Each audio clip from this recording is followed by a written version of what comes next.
My naam is Nicodien Cordier en ek is assistent-direkteur van Rata Maatskaplike Dienste.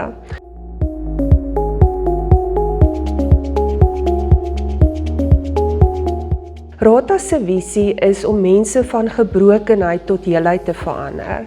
Nou, ons maatskaplike werkers werk jaarliks met ongeveer 380 tot 400 kinders wat betrokke is by nuwe kinderhofsaake. En dit skakel gewoonlik emosionele en fisiese mishandeling en verwaarlosing, seksuele mishandeling, verlate kinders en weeskinders in. Hierdie kinders verdien om net die beste moontlike terapeutiese dienste te ontvang.